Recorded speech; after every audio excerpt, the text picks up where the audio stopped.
tertúlia. Meu boa tarde aí para todos e todas. Hoje é dia 19 de setembro de 2011, segunda-feira.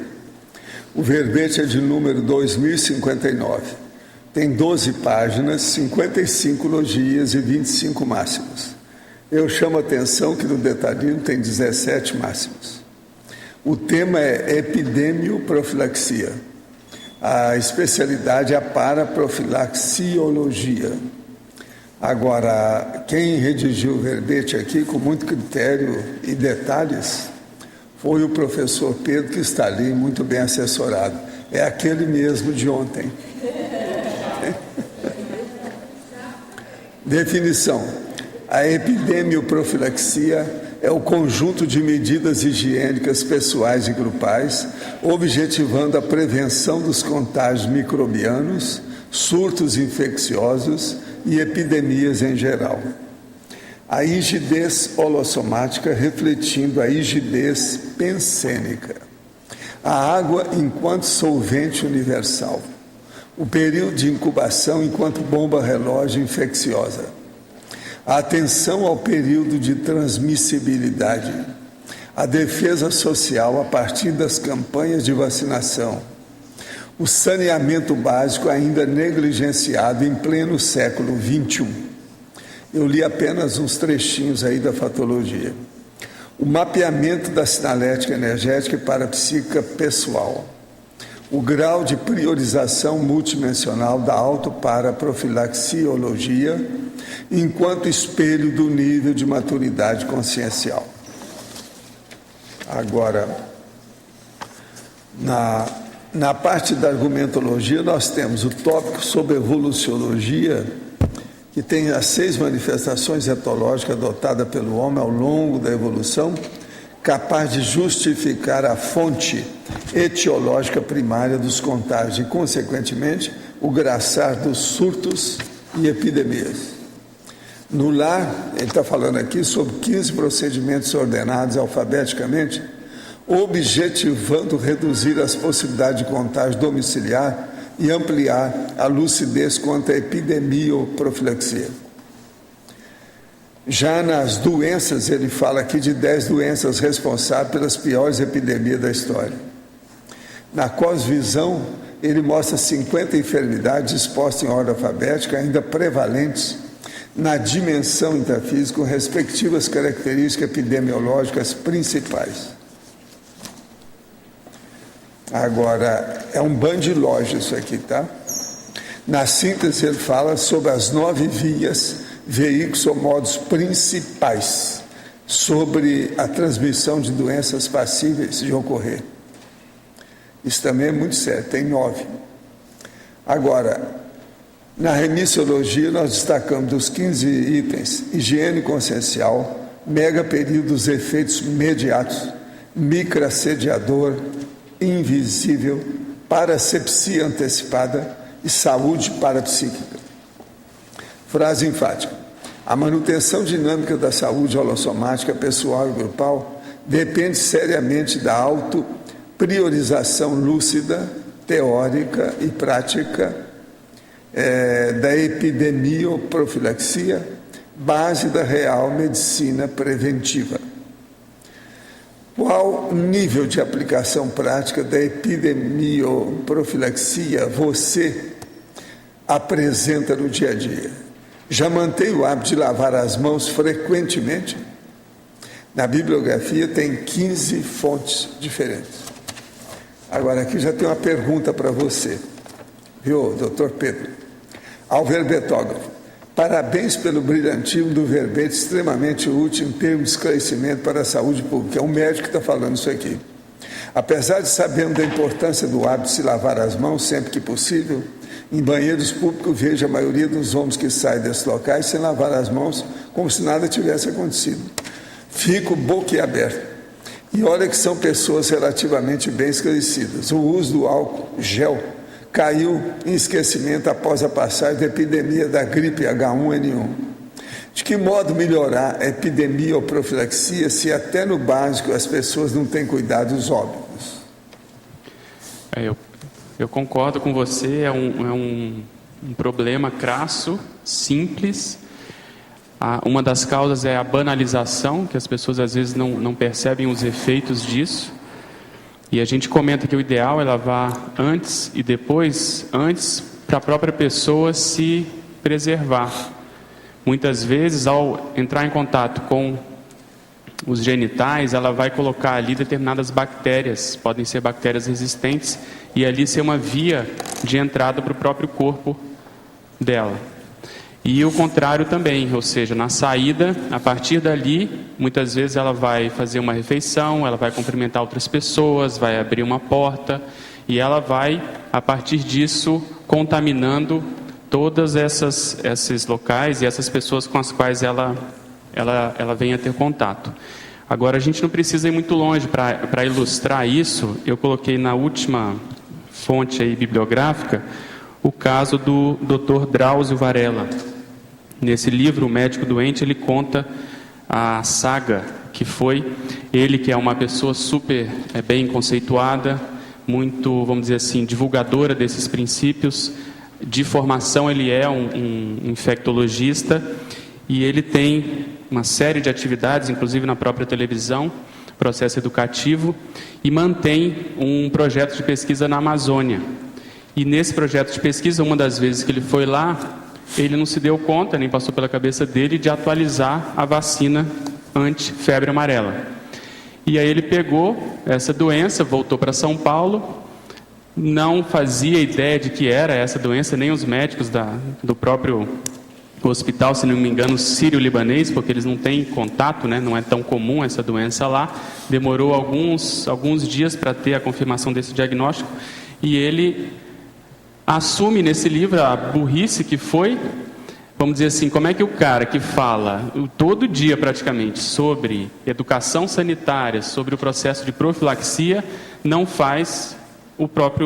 dá o próprio exemplo. E ele quase dessomou. Ele fala nesse livro, ele teve uma forma de febre amarela. Sabe mandar para ele um sorvete daqueles, total, né, para testa.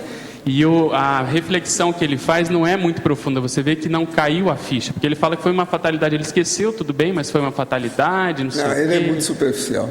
Então, você me empresta os dados do João Paulo, já estão aí com você? Só para eu ver uma coisinha.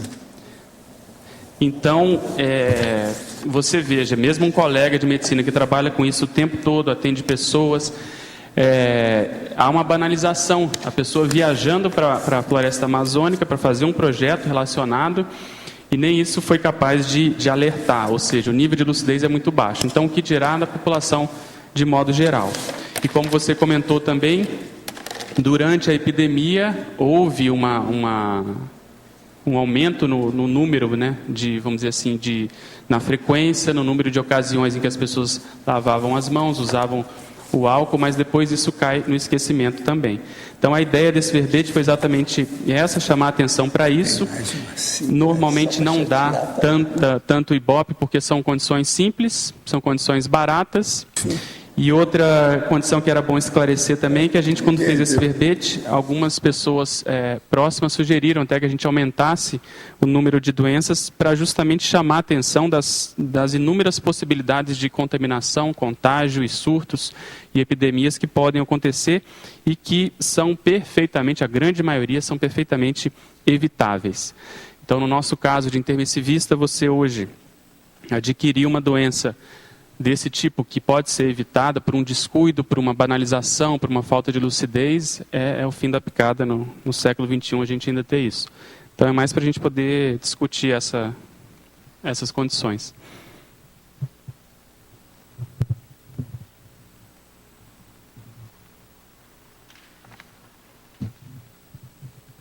Pois não, né? Alô? Tá a voz? Tá. Uhum. Aqui na interaciologia, você coloca no segunda interação... Qual que é a página, por favor? Página 39. Tá. Na página 39, a segunda interação é a interação infecção-câncer. Eu queria que você explicasse mais essa interação. Existem alguns tipos de câncer que são desencadeados, desenvolvidos por uma infecção viral. Vou dar pelo menos 2 exemplos. O mais comum que se conhece é a infecção pelo HPV, Esse vírus a gente colocou, se não me engano, foi no item 32. O que se passa? Se não me engano, a segunda forma mais comum de câncer da mulher é o câncer de colo do útero. Então, o que se passa? As mulheres que têm uma atividade sexual mais precoce, que começam a atividade sexual com idade mais jovem, e associado ao processo de promiscuidade, tende a adquirir essa infecção pelo HPV. Essa infecção é uma infecção latente, é uma infecção que ela é, vamos dizer assim, crônica, ela demora a se desenvolver. E alguns subtipos desse HPV, que a gente cita aí, o 16, 18 principalmente, eles têm essa capacidade, essa condição de fazer a mutação das células do colo. E aí o que acontece? Esse desenvolvimento do câncer também é um câncer vamos dizer assim, lento, perfeitamente evitável pelo exame Papa Nicolau, um exame também barato, ginecológico. Isso deve ser feito anualmente. E mesmo o diagnóstico de câncer em fase inicial também a mulher fica totalmente curada. Mas se não há esse diagnóstico precoce, a tendência é ele ser um câncer muito invasivo localmente. Ele destrói bastante ali a região da pelve, tende a infiltrar a bexiga e dá alteração nos rins depois. Então, o que eles estão desenvolvendo agora? Existe uma vacina para as mulheres, isso está mais ou menos recente, nos Estados Unidos já foi aprovado, se não me engano, mas também está havendo um debate muito grande, porque o ideal é que as moças sejam vacinadas, as meninas, antes de iniciar a atividade sexual. E os pais são contra, porque é um tabu, como é que vai fazer isso, e é uma vacina relativamente cara. Mas tudo indica que isso veio para ficar, essa vacina deve ajudar. Então, uma das formas mais comuns de câncer na mulher deve ser evitada. Outro tipo de câncer que tem muita relação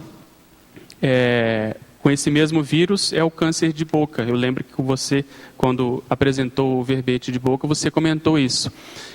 Então, em função do sexo oral, esse vírus na mucosa jugal, no lábio, na boca de modo geral, ele também tem essa capacidade, e aí a pessoa acaba desenvolvendo também câncer de boca e estruturas relacionadas. Um outro vírus que pode desenvolver o câncer é o Epstein-Barr. Também é um vírus comum, a gente acho que cita ele nessa listagem. Na número 37, a mononucleose infecciosa, é uma doença infecciosa. Até aí, tudo bem, mas de modo crônico, principalmente quando associado ao tabagismo e ao etilismo, esse vírus também tem relação com o câncer de nasofaringe e o câncer de pescoço de modo geral. Então, existem algumas teorias que até hoje, apesar dessas duas estarem bem estabelecidas, algumas teorias que comentam que o câncer pode, de modo geral, pode ter vamos dizer assim, uma raiz infecciosa também. Então, normalmente é uma doença multifatorial, mas dentre esses fatores, o processo infeccioso, viral principalmente, deve ser considerado. Às vezes não foi descoberto ainda. Ok? Obrigado. Uma outra coisa, Pedro, aqui na página 44, última linha. No item 27. Tá. Você colocou ali a vacinação. A ideia era continuar a frase, ou há de haver, ou é assim mesmo? Não, a gente colocou nessa listagem o processo por último da prevenção. Eu vi, né, que você coloca sempre assim, vacinação específica, vacinação dirigida. Esse aqui você achou que... porque a hepatite é uma doença mais comum. Comum. A hepatite A, existe vacina específica para ela. A gente poderia até mudar, mas como é uma doença mais... Você pensou assim mesmo? Rotineira, foi de propósito. Pedro, aqui na Berlim, pois não. Na própria interaciologia, essa próxima aí que ela falou, agora a interação geográfica, El Niño, epidemias. Sim. O processo das epidemias tem uma íntima relação com as questões geográficas de modo geral. Então, o fenômeno do El Niño, normalmente ele causa uma alteração atmosférica específica, caracterizada por vários fatores, mas dentre eles tem, por exemplo, o aumento das chuvas, o aquecimento da água do mar, e isso aí altera a microbiota, ou seja, altera a cadeia dos vetores, dos mosquitos, então aumenta o número de mosquitos, consequentemente aumenta os casos de dengue, os casos de malária. No processo do mar, por exemplo, eu estava estudando que esse aumento da temperatura altera os corais. Esses corais eles tendem a albergar a bactéria do cólera, e isso também, quando há um consumo desses corais, mariscos, etc., isso também pode levar a epidemias no homem.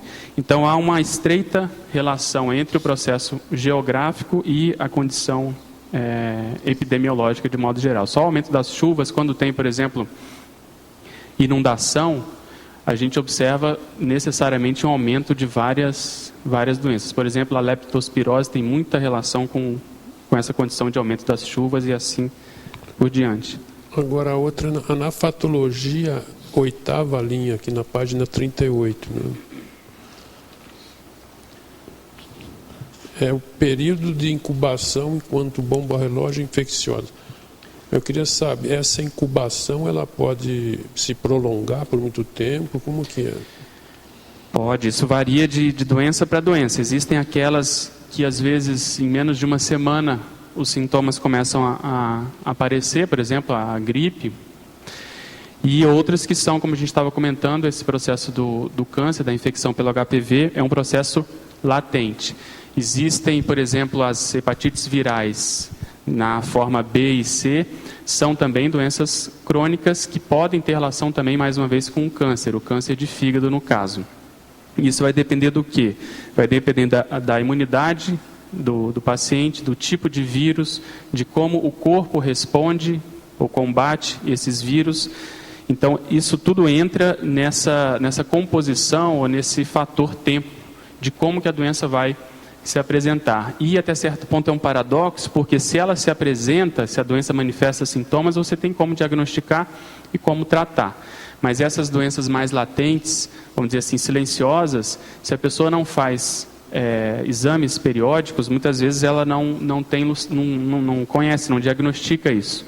Então vale a pena incluir, eu estou até escrevendo um verbete sobre esse processo de check-up, incluir, pelo menos em algum momento, essa dosagem sorológica para a pessoa saber se ela já teve as hepatites, todas, principalmente a hepatite B e C, se não teve, se ela tem imunidade ou não. Então vale a pena se vacinar. Normalmente se faz uma vacinação mais dirigida, ou pelo menos uma campanha mais dirigida para as pessoas que trabalham na área da saúde. Por quê? Principalmente a hepatite B, ela é muito contagiosa. É 1000 vezes mais contagiosa do que a AIDS, por exemplo. Então, se o médico ou algum profissional da área da saúde tiver contato com sangue contaminado, pela hepatite B e pela AIDS, a chance dele contrair hepatite B é muito grande. Então, é uma doença altamente infecciosa. Então, se recomenda que todos os profissionais de saúde tenham essa vacinação em dia. Mas eu acho que isso deve ser expandido para quem puder. A pessoa pode procurar. Hoje existem clínicas até particulares que oferecem esse tipo de vacina, mas se não, acho que nos postos de saúde também, dependendo de cada cidade, como é que é a política. Mas vale a pena a pessoa ficar atenta para isso e ela tentar se imunizar com relação a essas doenças, em função principalmente desse processo de associação com câncer e também com doença crônica do fígado. A própria hepatopatia crônica, que leva a cirrose, também tem relação com essa infecção.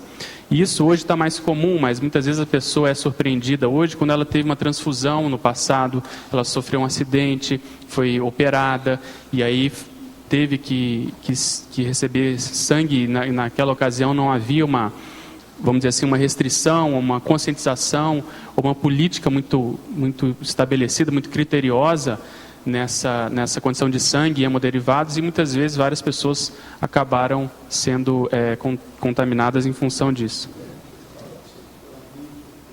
Clamídia tem. Estou procurando para ver. Vamos procurar aqui. Na 36, o número 36 da listagem.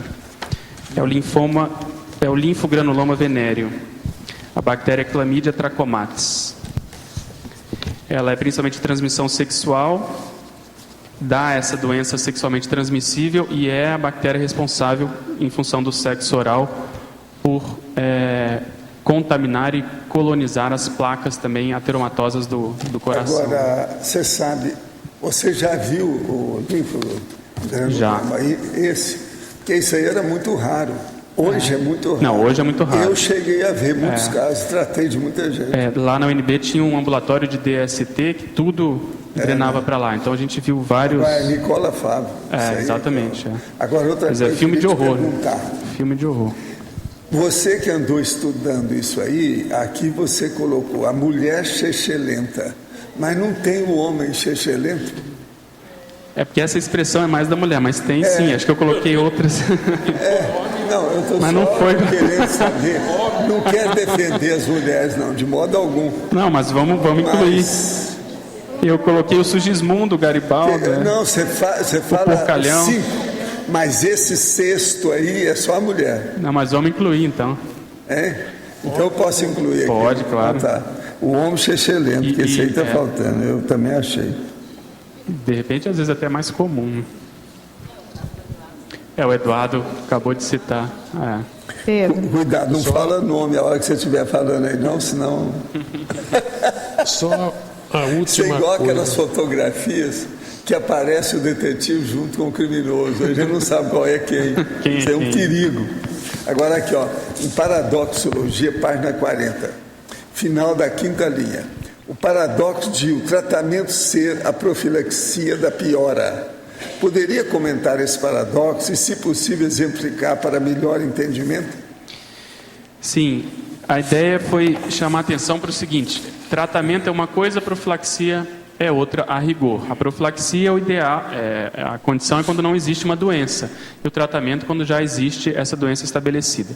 Mas, se a gente for pensar em tipos de tratamento, se não há esse tratamento logo, a tendência é a doença piorar.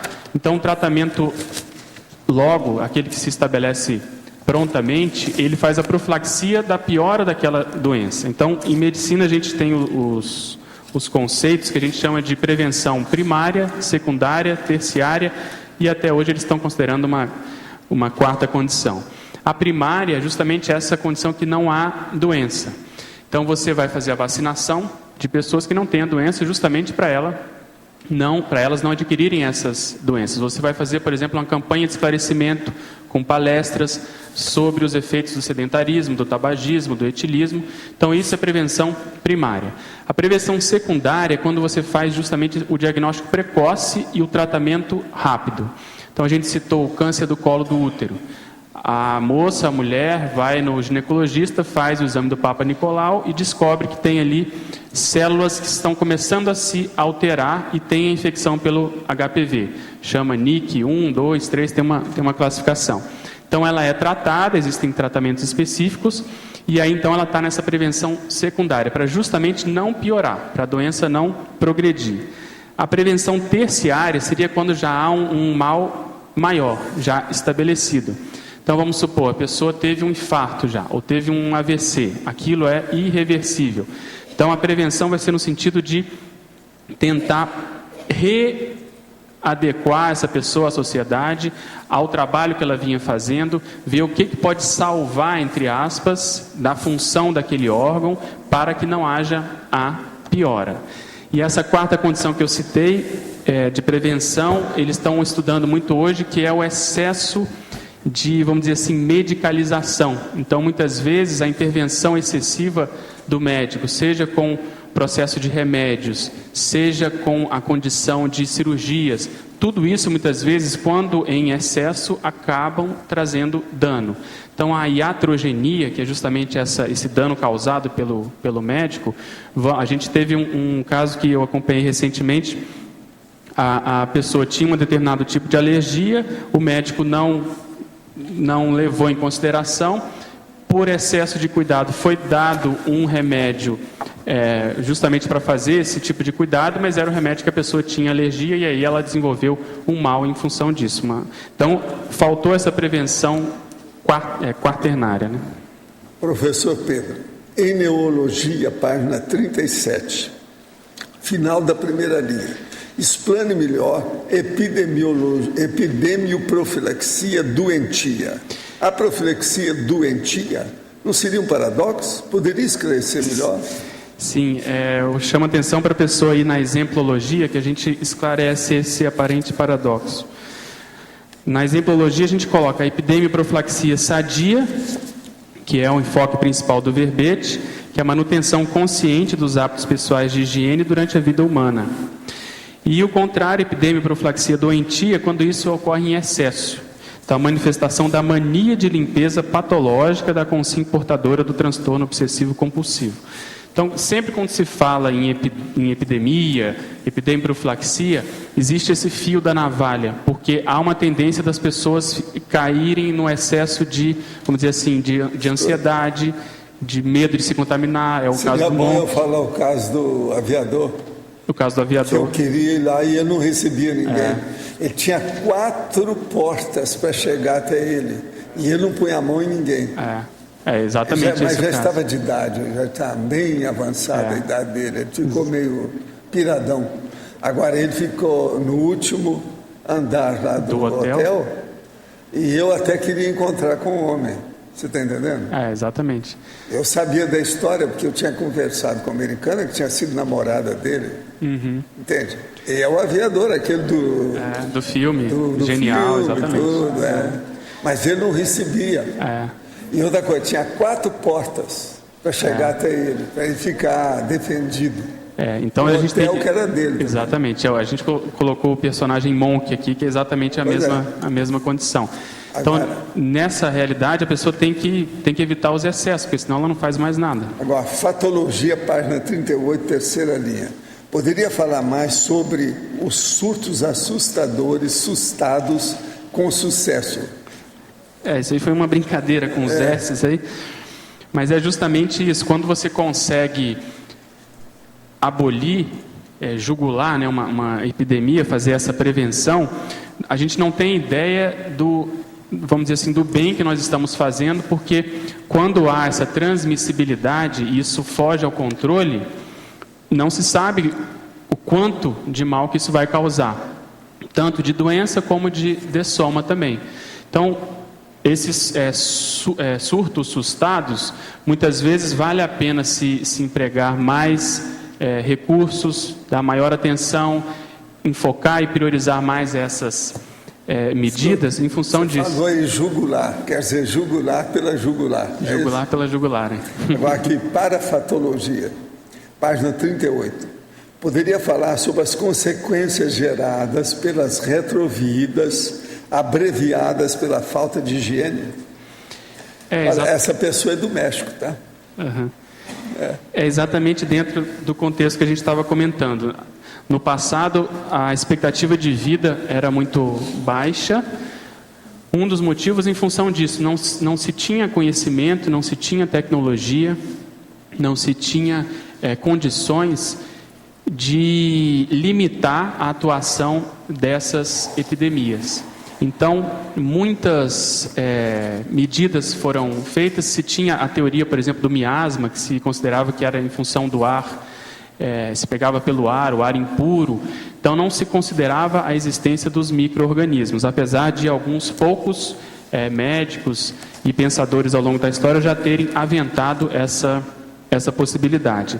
E a ignorância era muito grande. Eu estava comentando aqui antes que uma das leituras que eu fiz se ilustra o processo da lepra, da hanseníase, do seguinte modo. Começou uma epidemia de hanseníase, que na realidade não chega a ser uma epidemia, que é uma doença também crônica, como a gente estava falando, insidiosa, ela vai aos poucos se mostrando, mas que na época não tinha cura. E ela tem um componente social muito sério, porque ela desfigura as pessoas, ela é estigmatizante. E na época, quem tinha para orientar eram principalmente o pessoal da igreja. Então eles fizeram uma espécie de julgamento, isso no século XI, XII, já na Idade Média, e tiveram a brilhante ideia de usar a Bíblia para ser ali a fonte de referência. E a Bíblia dizia que quem tivesse lesão de pele tinha impureza da alma. E aí eles chegaram à conclusão de que essas pessoas tinham que ser banidas da sociedade. E aí fizeram, é conhecido isso historicamente, a missa dos leprosos, em que essa pessoa ia ser banida da sociedade, ela ganhava uma luva e também uma matraca, ou seja, um sino de madeira e ferro para anunciar a chegada dela para onde quer que ela estivesse caminhando e chegando. Então essas pessoas começaram a se aglomerar em determinadas construções que foram feitas, que foram conhecidas como leprosários. Então você vê que a ignorância era muito grande, porque é uma doença ela é pouco contagiosa e não a virulência dessa doença é muito baixa. Então provavelmente muitos de nós já teve contato com essa doença, mas não desenvolveu em função do sistema imune. Então, quando você associa o processo de desnutrição, falta de saneamento, aí ela tem condição de prosperar. Ainda ontem nós tocamos nesse assunto lá naquele círculo e ninguém estava sabendo o que é macutena. Macutena. Só a minha irmã que sabia, porque minha irmã está com 91 anos. Ela falou, não, eu sei o que é, e falou para mim na hora o que é. Macutena é justamente o leproso. A condição. Bofético. O fácil. Esse é o outro nome. Vocês não sabem o que é isso, que hoje não tem tanto assim. Agora, a minha terra tinha isso tudo. Então, era o macutena. Agora, o que é que apareceu? O negócio de ontem foi uma piada terrível, mas era o jeito. Você estava lá na hora? Não, pois é. O pão de queijo. Mas o pão de queijo que trouxeram era macutena. O aspecto dele, a apresentação dele. Porque a apresentação do macutena, ele se deforma todo. Entende? Por exemplo, aquele negócio do homem-elefante, aquelas coisas todas. Exatamente, a face leonina, exatamente, essa condição. Eu vi muita gente assim, entende? Na minha infância. Eu queria perguntar, sabe por quê, Pedro? Há pouco tempo eu soube que aqui no Paraná tem muita hanseníase ainda. É verdade isso? Tem. Rio de Janeiro também. Tem sim. É uma doença que tem cura, é um tratamento prolongado, chato. Não, a hanseníase ela pega quando a pessoa tem muito convívio prolongado. Exatamente. E outra coisa, o convívio prolongado sexual, principalmente com prostituta, é que pega mais. Na minha terra, o que pegava mais era isso, na minha infância. E essa bactéria, ela tem um neurotropismo, ela gosta dos nervos. Então, os sintomas principais, a pessoa começa a ter dormência em determinadas extremidades. Existe uma classificação complexa para o tipo de hanseníase que a pessoa tem, palse celular, multicelular, multibacilar, etc. Então, mas elas são tratadas. E essa doença já poderia até ter sido erradicada se não fosse a ignorância, porque a maioria das pessoas não leva o tratamento até o fim. Pedro, pois não. Aqui no ar, na fatologia, eu tenho 3 itens que eu queria te perguntar. Pois Vamos não. lá? Vamos Primeiro, na 7ª linha, o horizonte sanitário. Fala um pouco desse horizonte. Você veio fazendo uma sequência, né? Sim. E fala um pouco disso. O horizonte sanitário é um conceito, um jargão da epidemiologia, que é a visão que o epidemiologista tem do processo da doença. Então, é como se ele tivesse uma visão de conjunto. Ele sabe que, às vezes, o caso índice, que acho que eu coloquei aí também, que é o primeiro caso da doença, aquilo ali pode ter um crescimento vertiginoso. Então, ele tem essa visão, vamos dizer assim, macrovisão, porque se ele não abortar a transmissão dessa doença rapidamente, ela pode fugir ao controle. Então, o processo de pandemia, por exemplo, vem a partir disso. No caso da gripe, que é uma doença altamente contagiosa, se você não consegue suprimir, isolar, esclarecer a população dos meios anti-contágio, né, anti-transmissão, foge ao controle, como a gente viu recentemente em 2009. Então, esse horizonte desde que a doença muitas vezes está ainda no animal. A classificação de pandemia no nível 1 eles estão monitorando muitas vezes um vírus que surgiu e está causando doença nos animais. Então eles pensam, será que esse vírus pode causar doença em humanos? Ainda não causou, mas vamos acompanhar. E se há alguma mudança de animal para animal ou de animal para o homem principalmente, aí que eles começam a aumentar essa classificação. E é bom a gente ver que o segundo antigo ditado você colocou. Quando a China espirra, o resto do mundo pega resfriado. Exatamente essa ideia. Isso que você acabou de falar aí, tem esse diálogo entre o médico veterinário e o médico clínico?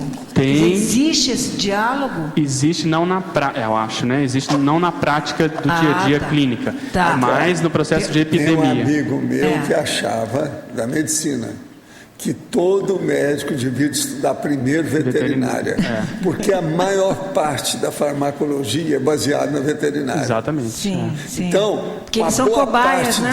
de nós médicos somos, antes de tudo, veterinários. Eles são cobaias, os animais são os nossos cobaias. São cobaias. Não, e é muita gente que ainda é subhumana. Exatamente, a anatomia é muito parecida. Da primatologia. Isso aí. Ainda tem primatas. Agora, você acha até que os médicos podem ter sido também em outras vidas já cuidado muito de animais também? Sim, alguns também ainda são primatas. Tá bom.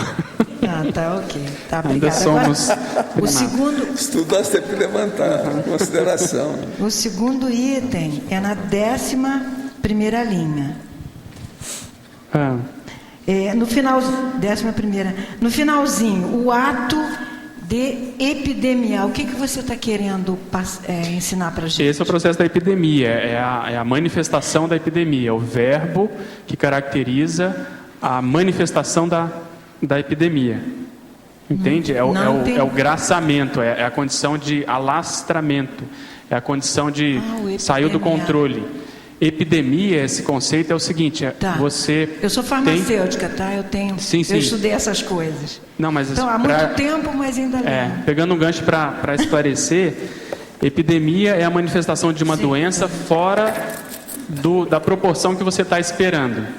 Então, você pode ter epidemia a partir de um caso, por exemplo, se você tiver um caso de raiva, que você não está esperando, essa doença não é habitual, não é endêmica, por exemplo, você pode ter uma epidemia a partir daí. E existem aquelas epidemias que acometem milhares, milhões de pessoas, como, por exemplo, o caso da gripe. Então, epidemiar é isso, é o processo da manifestação das epidemias. Isso está no dicionário.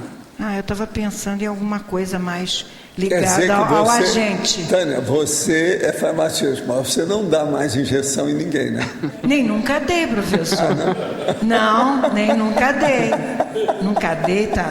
Então, farmacêutica bioquímica, nunca dei, não. Eu não sei dar injeção. A gente não aprende isso, não. Na minha terra, quando falava em injeção, ele só pensava no boticário, que é o farmacêutico. É o prático. É o boticário, tinha botica. Eu ia lá para pegar os remédios para minha mãe e tal. Boticário, É o boticário. É o mais simples, né? É o que salvou o Brasil. No início era o boticário. Preto. É um simples. E o médico era o alienista. Exatamente. Mas você tinha mais uma, Tânia? E finalmente o terceiro, aí agora, de baixo para cima, no meio da 4ª linha, a evitação do autocídio branco. Isso tem relação com o que a gente falou no início, o autocídio branco, o autocídio silencioso, é justamente a pessoa não se dar conta ou não priorizar essas medidas higiênicas. Profilaxia, Exatamente, às vezes pegar uma doença evitável, crônica, que vai diminuir a qualidade ou até abreviar a vida. O branco aqui me deu branco, né? Eu estava pensando que fosse algum... Não, é mais no sentido de silencioso. Muito obrigada, está excelente. Obrigado. Pedro, eu tenho uma pergunta. Pedro, aqui na patologia, sim. 6ª linha, de cima para baixo, 2 itens, o anti-alastramento e a não propagação. Eu gostaria de saber se tem relacionamento com a parafatologia da 5ª linha, que fala sobre o mitridatismo energoassistencial. Até certo ponto. A gente quis chamar a atenção antes, até dentro daquilo que a gente falou para a Tânia, dessa condição de tentar abreviar a repercussão dessas doenças infecciosas. Então, por isso que a gente até repetiu de modo sinonímico essas expressões: o anti-alastramento, a não propagação, a prevenção dos andaços, a circunscrição epidêmica, o isolamento. Exatamente. E aí, no outro caso que você comentou do mitridatismo, em seguida a gente coloca desperticidade mantida em meio aos cataclismos sociais. Porque sempre me chamou a atenção, eu gosto desse tema da história da medicina, a história das epidemias, e a gente citou alguns personagens históricos aí na masculinologia, na femininologia, dessas personalidades que combateram a peste, por exemplo, outras doenças, e não adquiriram essa doença ou essas doenças.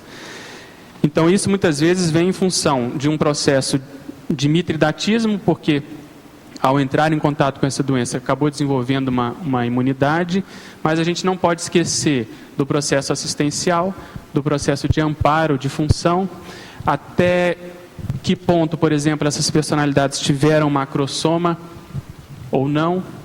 Então esses dois casos que eu cito, por exemplo, de homens, né, de androssomas, o cirurgião francês Guy de Chauliac e o próprio Nostradamus, foram médicos que, quando houve a epidemia de peste, enquanto a maioria dos médicos caíram fora, fugiram das cidades com medo de pegar a doença, eles ficaram e combateram a peste especificamente. Então, o primeiro caso aconteceu antes, e ele foi o principal responsável por diferenciar as formas da peste, a forma pneumônica e a forma bubônica, que são um pouco diferentes. Ele era um médico, ele foi na realidade um médico de 3 papas, e quando ele foi o médico do Clemente VI, que houve a principal epidemia de peste naquela época, ele teve a ideia de colocar, primeiro falou para ele não receber mais nenhuma pessoa, e colocou ele envolto de tochas de fogo. De uma forma ou de outra, ele estava antecipando ou antevendo essa condição de prevenção, de asepsia, de não, vamos dizer assim, de higiene de modo geral. E o Nostradamus é a mesma coisa, ele foi um dos precursores, porque quando estuda a biografia do Nostradamus, você vê que ele tinha a condição da higiene como um dos princípios da medicina. Ele procurava isolar os doentes que estavam com doença das pessoas que não tinham a manifestação da doença. Até então havia também uma segregação muito grande, as pessoas, em função até do laço afetivo, tendiam a permanecer juntas. Tinha o processo, por exemplo, de vitaminas, a partir das pétalas de rosas, o processo de vitamina C. Então você vê que isso é muito antes do desenvolvimento da teoria dos micróbios. Agora, ele não conseguiu, foi salvar a família. Então o povo perseguiu ele depois por causa disso. Exatamente, a Inquisição foi atrás. Depois o povo em cima, acabou com ele. É um paradoxo. Ele teve que cair fora. Enquanto ele estava combatendo a peste de uma cidade inteira, muitas vezes... Ele se cuidava, tentou cuidar dos outros, mas não deu conta. Muita gente morria. É difícil. Ele acabou tendo que viajar, caiu fora. Agora, Valdo, você admite que ele tinha macrosoma já nessa época? Você acha que ele tinha, né? Tudo indica que, pelas coisas que eu estudei dele, ele tinha... E tinha noção de uma série de coisas muito mais bem à frente. Agora, o povo aqui não deixava. Outra coisa, ele era perseguido demais. O tempo todo. E tinha inimigos declarados contra ele. Dentro da própria medicina ele... Ele era de todo lado, porque ele era mais avançadinho um pouco. Aquilo criou um problema. Agora, a hora que morreu o povo da família dele... Aí eles usaram isso. Você está entendendo? Sem nenhuma defesa perante a situação. Ele teve que fugir. Agora, ele mesmo morreu com isso. Exatamente. E ele é que se expunha mais de todo mundo. Todo mundo fala isso lá. É por isso que a gente coloca a desperticidade mantida em meio aos cataclismos sociais. Ou seja, a condição está feia. Uma coisa que você fala aqui é o seguinte. Você fala na camisa de Vênus sobre cancro mole. E fala na camisinha sobre a infecção pelo papiloma vírus humano, HPV. É só para não ficar repetitivo. Para não ficar igual a isso. Pedro, eu queria te perguntar também da tecnologia, página 39, o primeiro item, as modernas técnicas de higienização. Deixa só eu achar aqui. 39. Sim. Então, exatamente esse processo de asepsia, por exemplo, a cirurgia se desenvolveu muito quando houve a possibilidade de se desenvolver determinados componentes, detergentes que ocasionassem essa asepsia ou antissepsia, como se diz hoje. O próprio Pasteur foi um dos principais responsáveis por uma das técnicas que ficou conhecida com o nome dele, que é a pasteurização, que você conjuga duas realidades, o binômio tempo e temperatura. Ou seja, você aumenta a temperatura por um determinado tempo e isso acaba acabando com os germes. Hoje vamos dizer assim, se modernizou, existem vários tipos de pasteurização, a lenta em que você fica numa temperatura um pouco maior, mas por um tempo mais prolongado, a rápida e a muito rápida, que você tem uma temperatura muito alta, mas por um período de tempo muito, muito curto. E há um esfriamento mais rápido. Então isso acaba fazendo a asepsia ou a higienização desses micróbios. Eu queria lembrar, para te defender, o seguinte: essas 12 páginas, ou seja, 6 folhas, não tem nada que ver com os vírus, bactérias e germes que estão sendo falados lá dentro, tá certo? Por causa delas, vocês não precisam lavar a mão. Pode ser por outras coisas, porque sim, a pessoa de tanto pensar nisso, depois ela vai ficar cheia de não-me-toques. Pedro. Da niquento, o povo chama isso de niquento. A pessoa, niquento. Eu tenho uma... Só terminar aqui. Pode falar. Você. Defeitologia. Último item. Refeitologia. Os efeitos paracicatrizadores da ectoplastia, né? Isso. Então também tem relação com o que a gente estava falando do macrosoma. E se a gente inserir nessa equação o ectoplasma, uma das funções, né, uma das propriedades do ectoplasma é justamente a para-regeneração, que tem relação com o macrosoma. Então, num ambiente como esse, numa condição dessa de peste, de caos, esses fatores, eles fazem a diferença. E se você observar também a sobrevida dessas personalidades é muito acima da média. Então, o lifetime deles foi muito acima da média da expectativa de vida da época.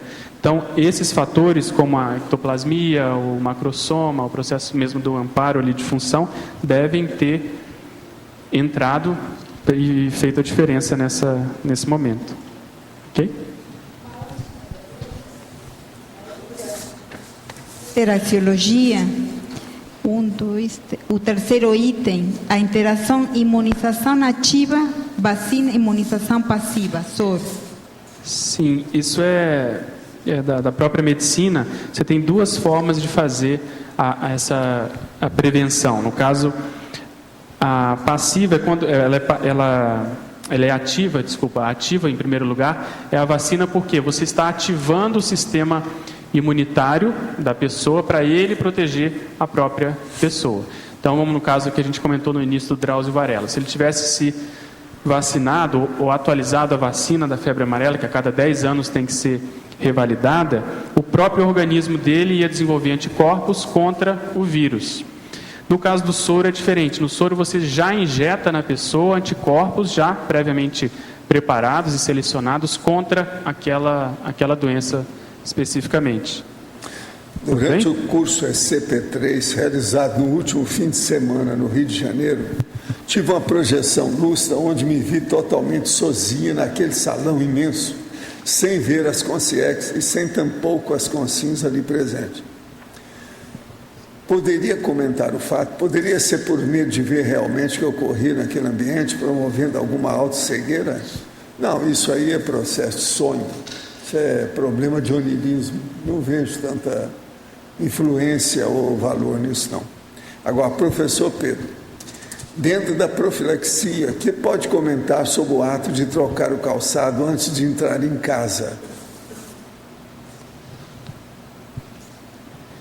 Existem várias medidas, até algumas que eu coloco aqui, que elas podem ter efeito preventivo, mas na prática diária elas podem se tornar verdadeiros obstáculos à manifestação do dia a dia. Então, dependendo de onde você mora e de como você conduz a sua vida, essa medida pode ser uma medida excessiva.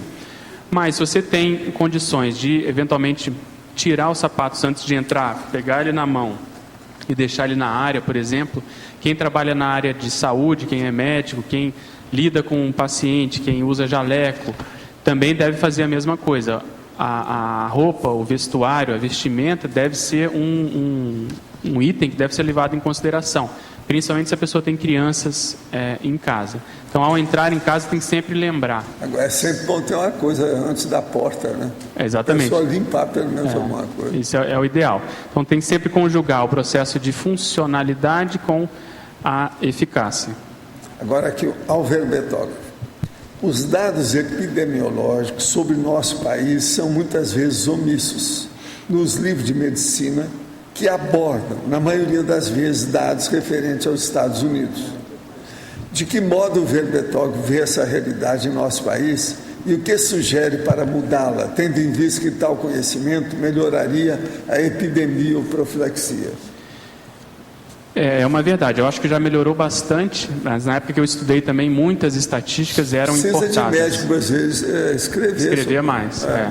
Agora, por exemplo, eu tive acesso à situação da prevenção e controle das doenças transmissíveis no Brasil, isso está na internet do Ministério da Saúde, mas é do ano de 2004, está um pouco defasado, mas você vê que eles estão tentando justamente fazer isso que você está comentando, ou seja, atualizar as estatísticas referentes a essas doenças em âmbito nacional, em âmbito do Brasil, mas ainda deixa a desejar. Eu tenho uma pergunta. Pois não. Pedro. É o seguinte, eu estava morando fora, então eu vi isso desde lá onde eu estava. Eu fiquei interessado, eu achei uma coisa muito importante, eu não sei como é que ficou esse assunto aqui depois, já faz uns anos lá. É uma coisa que chama autohemoterapia. E supostamente, segundo o que as pessoas falavam, isso foi descoberto um pouco antes dos antibióticos, mas que justamente por causa da vinda dos antibióticos, isso foi esquecido. Isso atualmente, eu tenho informação até de parentes que fazem isso, por exemplo, para tentar combater a acne. Eu não sei qual a eficácia disso, você já ouviu falar disso? Eu já ouvi falar, mas eu não tenho experiência para te dar um retorno assim, sobre a eficácia ou não. Supostamente, na autoterapia aumenta o nível de resistência, de imunidade do corpo, né? Eu não tenho experiência. A única experiência que a gente tem é quando a pessoa vai fazer uma cirurgia, muitas vezes ela vai lá, tira sangue antes, para se ela precisar, ela receber o próprio sangue. Mas com fins terapêuticos ou fins de melhoria da saúde, eu sinceramente não tenho.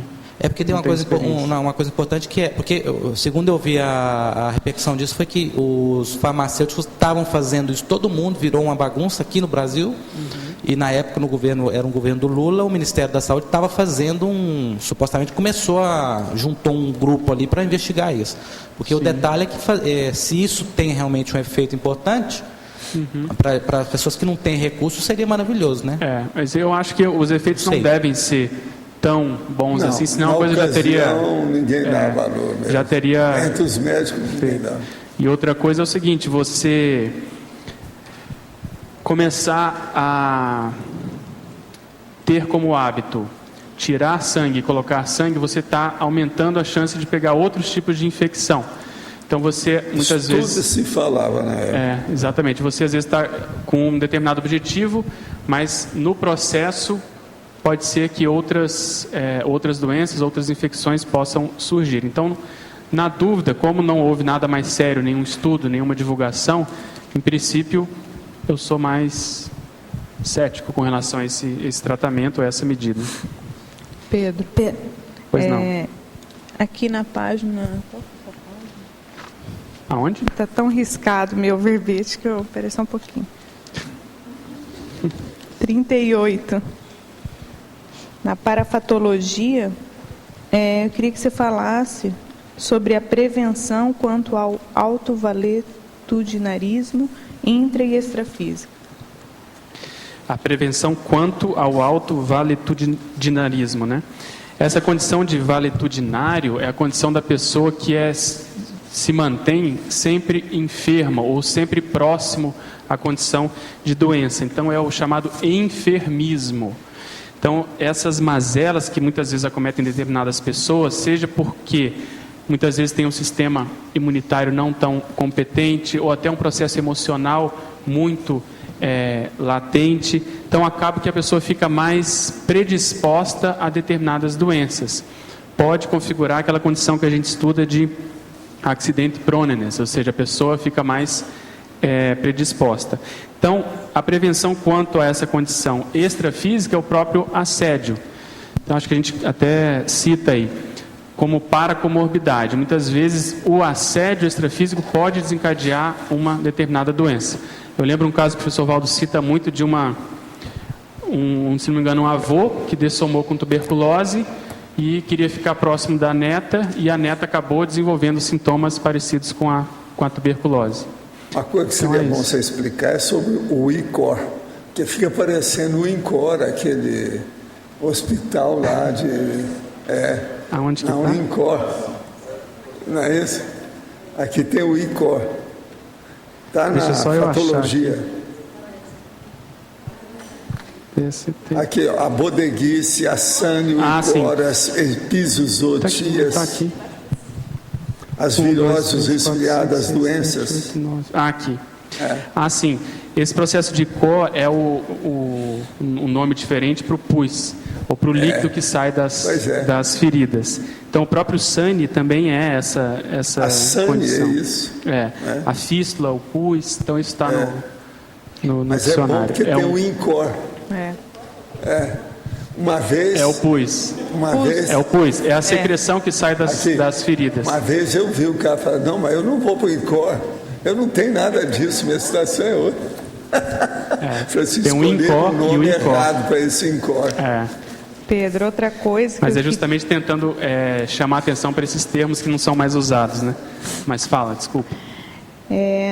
Na página 39, tem mais algumas dúvidas aqui. Na trinomiologia, eu queria entender um pouco mais porque que você colocou esse trinômio aqui. Trinômio holocármico, dependência, independência e interdependência. Isso. Em função do processo de convivência, até para rimar. Tá. Mas a conviviologia, quando a gente fala de doenças infecciosas que envolvem transmissibilidade, fatalmente a gente vai bater na convivência, na convivialidade. Então, essas decisões, por exemplo, dessas personalidades que a gente citou antes, de ficar e combater, ajudar a combater a peste, por exemplo, isso ilustra ou demonstra um processo de interdependência mais madura. Porque a pessoa poderia tomar a atitude de querer cada um por si, por exemplo. E ela fugir, ela tentar se isolar, ela esperar passar, que, dependendo do caso, pode até ser uma das medidas plausíveis. Mas a gente observa que esse trinômio ele permeia a realidade da história das epidemias. Então, você tem um nível de dependência, por exemplo, com relação aos profissionais da saúde, com relação à indústria farmacêutica, com relação à própria às pesquisas médicas de modo geral. Então, a gente quis chamar a atenção em função dessa realidade. Não tem como fugir do processo social, sabe? Do processo de convivência. Muito bom. E também na mesma página, no antagonismologia, eu queria que você ampliasse também o antagonismo Davi e Golias. Davi e Golias, o próximo acho que ajuda a explicar, que é o micro-organismo homem. Então, a gente quis chamar a atenção porque às vezes um vírus, que é um ser minúsculo, muito menor do que uma bactéria, ele muitas vezes é responsável por dizimar milhares de pessoas. Você pega o caso da gripe espanhola, até hoje eles não têm uma estatística fidedigna. Então já encontrei estatística de 30 milhões, 100 milhões, o próprio caso da peste, que eles falam que dizimou 1/3 da população da Europa. Então são micro-organismos que conseguem, dizimar não só uma pessoa, mas às vezes uma população inteira. Então, para chamar atenção para esse antagonismo mesmo, esse contraponto. Pedro, aqui letra B. Pois não. Atrás do Arlindo aqui. Lá na página 39, na ciclologia, o que seria esse ciclo prevenção primária, secundária e terciária? A gente andou comentando rapidamente, mas a primária é quando não há doença estabelecida. Então você vai fazer uma medida profilática para ajudar a esclarecer a população, para, por exemplo, vacinar a população. Então você vai tomar medidas para falar, olha, presta atenção, porque se você for sedentário, você tende a desenvolver doenças relacionadas a isso, entendeu? Se você não se vacinar, você tende ou tem a chance de pegar determinada doença. Na secundária, a doença já aconteceu, mas você tenta eliminar ou diminuir ao máximo os efeitos nocivos daquela doença. Então a gente citou o exemplo do câncer de colo do útero. Então, às vezes você faz o diagnóstico precoce, a mulher trata, dependendo do nível, existe tratamento local, até evoluindo com cirurgia para retirada do útero, e ela fica curada dessa doença. A terciária não. A terciária você já vai tentar evitar as consequências piores, vamos dizer assim, aquelas condições que não tem mais como voltar atrás. A doença já se estabeleceu. Então, por exemplo, um AVC.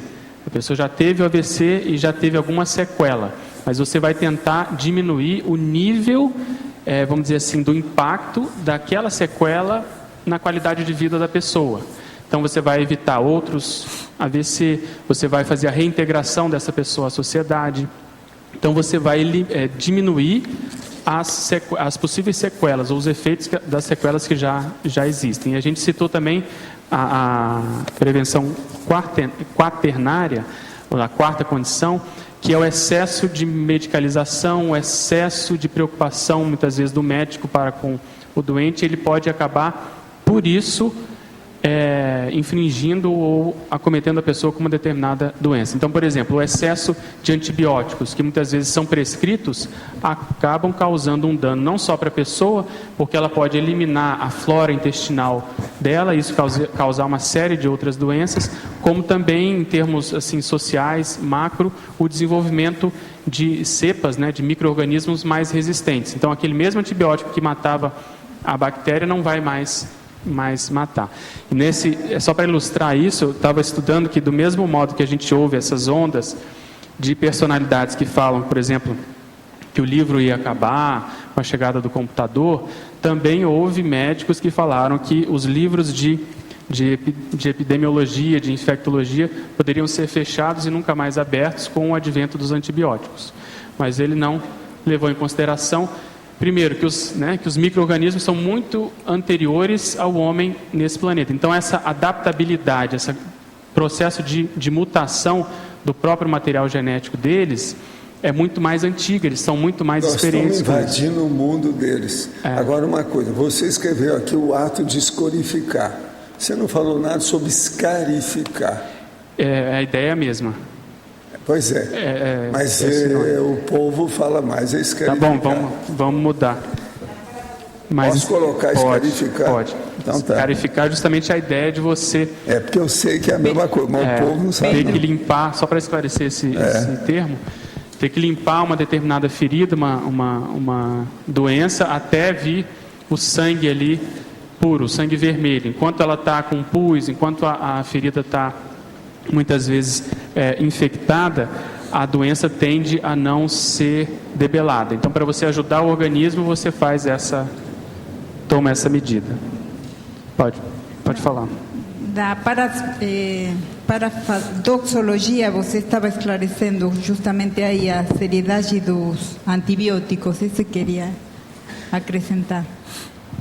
A paradoxologia o paradoxo de uso excessivo de antibióticos contribuir para piorar a virulência das bactérias. É isso. Exatamente, é um paradoxo porque a mesma substância que ajuda por um lado é responsável pela piora por outro lado, se não houver, vamos dizer assim, lucidez e discernimento na administração. Pedro, extrapolando um pouco, a gente poderia dizer que o limite máximo de cons réus no planeta seria uma pandemia, ou a gente não poderia fazer essa associação, ou uma epidemia nasceu? Só pensando um pouco nisso, porque nós estaríamos fazendo uma profilaxia agora a isso, eu acho assim, os efeitos dessas cons réus, talvez, dentro desse seu raciocínio, a gente poderia pensar por aí, que a falta de educação, que a reeducação que está sendo feita a partir da reurbanização, poderia ter vamos dizer assim, essa interpretação.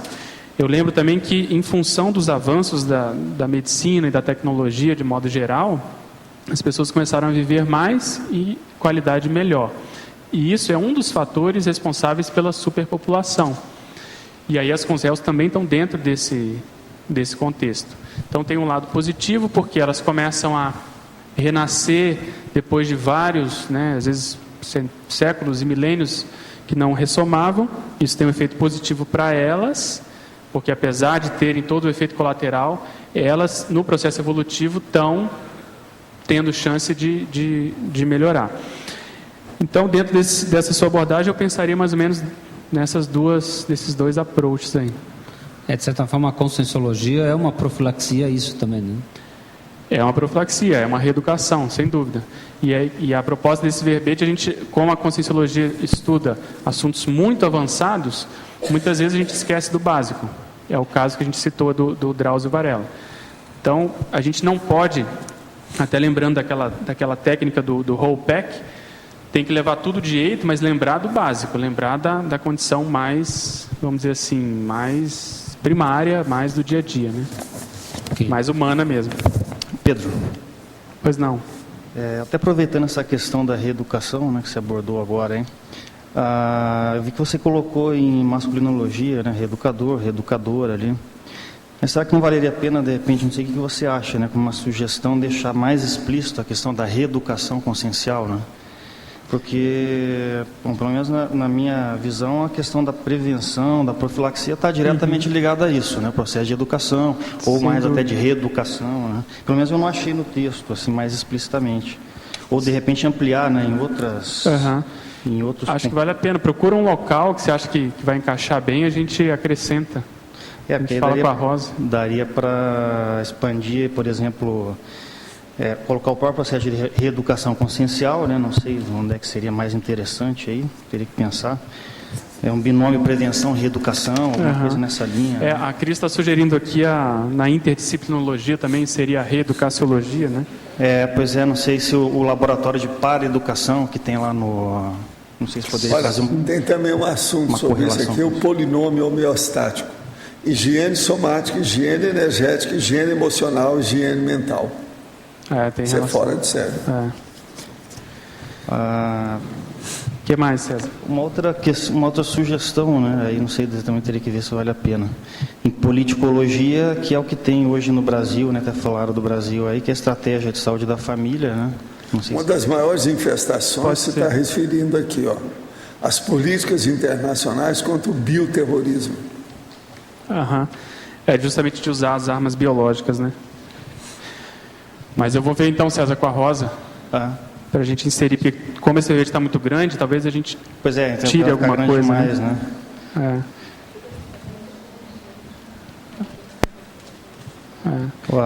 Mas obrigado. Tem uma outra questão aqui em binomiologia, que aí é um detalhe também, não sei se valeria a pena só modificar isso aí que você colocou aqui na questão da tatuagem, piercing, né? Você citou AIDS e hepatite B, né? Mas, pelo menos que eu me lembro, assim, a questão da tatuagem, o principal é a hepatite C, a transmissão, né? A hepatite B ficaria mais dentro da questão sexual e Entendi. a questão sanguínea. Exatamente, o que chama a atenção mais pela processo infeccioso dela. Não sei se valeria a pena estar talvez vendo isso aí, seria uma... Tá bom, eu vou dar uma olhada, eu falo com a Rosa. E aí uma outra questão para você comentar, né, que você focou bem a questão infecto-contagiosa, né? O processo de epidemiologia hoje ele é falado de uma maneira mais ampla, né, que vai além do processo infecto-contagioso, que você focou nisso aqui, né? Se você fosse expandir a loja, está grande, ficaria grande demais. Mas eu não sei se você pensou para expandir isso dentro dessa questão da visão da epidemiologia ou da epidemioprofilaxia de uma maneira mais ampla e pegando outras áreas que não só questão infecto-contagiosa, por exemplo, doenças crônicas, né, que considerada principais causas de morte hoje em dia, a questão das doenças crônicas, cardiovasculares, etc. Né? Própria questão, você pegando a questão na adolescência, a gravidez na adolescência, então se fala disso aí também, você fazer prevenção nesse sentido. Ou, sei lá, pegar a questão da geriatria, a questão de quedas em idosos, né, as repercussões que isso tem. Não sei se... Não vai ser o caso você expandir, eu acho, talvez, dentro disso, porque já está grande, né, como você disse. Não sei se talvez focar mais o tema, o título, mais especificar mais. Não sei se seria o caso. Como a gente, na definição, a gente procurou ficar bem nesse aspecto das doenças infecto-parasitárias, infecto-contagiosas. Mas você tem razão, a epidemiologia ela abrange todas as formas de doenças e agravos. Basta né, que ver que tem 12 páginas no verbete. Exato, não vai dar para ampliar mais, né? Teria que... Mas obrigado pela... Mas eu não sei se seria a sugestão, talvez, eu não sei, mas é que daí teria que rever não a definição, né, mas talvez o tema, o título, né, porque aqui ele fica amplo e você estaria abordando uma coisa mais específica dentro dessa área toda, né? Seria uma sugestão também, não sei se seria o caso, né, de rever isso aí. Isso aí, se for colocar, você vai fazer um tratado. Por exemplo, você fala de jaleco, avental, guarda-pó e fardeta. Mas não falou de babador, macacão, etc. Se for, daqui a pouco nós estamos perdidos. Ô Pedro. Pois não. Aqui na página 37, estrangeirismologia, na penúltima linha, você fala do memento mori, enquanto alerta proexológico. Você pode abordar, ampliar isso? Esse é uma expressão que vem da antiguidade. E segundo consta, num desfile, depois de uma das guerras, lá de um determinado general romano, ele ganhou a guerra e começou a se sentir o tal. E aí um dos assessores, no caso um dos escravos, falou essas duas palavras para ele, que é: a ideia básica é essa, lembra de que você vai morrer, lembra-te da brevidade da vida, ou seja, não deixe isso subir a sua cabeça. Então, lembrar que a vida é breve, mais ou menos isso. Então, no processo de doença de modo geral, e aqui no caso tem relação, enquanto alerta proexológico, nesse sentido, se a pessoa não se cuidar, muitas vezes a proex vai para o espaço, né? Vai para o beleléu, em função de falta de atenção com condições, às vezes, primárias. Então, às vezes, falta de lucidez na adolescência, por exemplo, a pessoa às vezes adquire uma doença incurável, na própria adultidade, em função de não ter, às vezes, conhecimento do processo de profilaxia, às vezes não é da área da saúde, a pessoa não leva tão em consideração essas possibilidades. E aí pode comprometer o desenvolvimento proexológico. Então, desde que eu tomei contato com essas duas expressões, ou com essa expressão composta, que eu procuro levar isso em consideração, que na realidade tem a ver com aquele outro ditado que já foi comentado aqui, que é você viver como se você fosse, né, viver para sempre e ao mesmo tempo viver como se você fosse dessomar amanhã. Então você lembrar que a vida tem essas duas condições que ela acaba. Ok? Pedro, na teoriologia, primeira linha, teoriologia, página 38, né? A retroteoria dos miasmas enquanto causas das doenças. Então, antigamente não se considerava a teoria seguinte, que é a teoria do processo do contágio. Se considerava que havia uma emanação dos ares ali. Então, o ar era como se ele fosse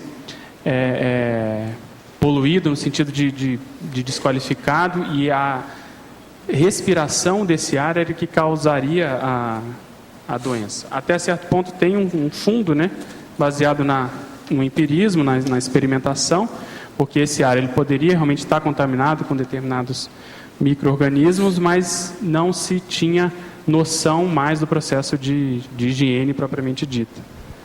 Então a gente colocou aí mais para um processo histórico mesmo. É a mesma coisa a antiga teoria dos humores corpóreos, né? Da bilis, a bilis negra, etc. Aquelas contaminações antigas que a gente vê, talvez aí, que aquele pessoal, século XV, XIV, XVI, não sei, que tinha, eles usavam aquela uma máscara que tinha um bico, né? Bicos. Eles tinham que teoria em relação a essas doenças? Eles não... A teoria ali, baseada justamente nisso, era de evitar o contato, mas eles não tinham a noção da razão de ser disso. E muitas vezes aquele bico ele já era infectado. e a pessoa ficava respirando aquela condição ali dentro, não havia uma ventilação adequada, e isso poderia até contribuir para uma contaminação maior. Então, em primeiro momento, ajuda, porque distancia, é uma barreira física, mas, dependendo de como isso era conduzido, né, como era manuseado, poderia também não adiantar de nada. Mas tinha um componente muito também de isolamento, né, de preconceito com relação aos doentes. Mas já era, até certo ponto, o início do processo que a gente, acho que coloca aqui na antagonismologia, equipamento de proteção individual, que hoje se utiliza. É uma espécie de equipamento da época, né? Seria bom você falar o que é fomites para o povo. Você falou em 2 lugares aqui, sem explicar. Fomites é a palavra que sintetiza todos esses veículos que possam funcionar como objeto de contaminação. Então, as roupas que a pessoa venha ter, os objetos, o talher, por exemplo, copo. Então, dependendo da doença, se for doença contagiosa, esses objetos de uso pessoal eles têm que ser levados em consideração e ser feita a adequada higienização dos mesmos. Então, fomites é exatamente vamos dizer, o resumo ou a síntese desses objetos que possam veicular doenças, principalmente daqueles doentes, daquelas pessoas que estão com determinada doença. Agora, só última coisa, mais de informação para a gente leigo aqui. Você fala em vários tipos de vacina, né?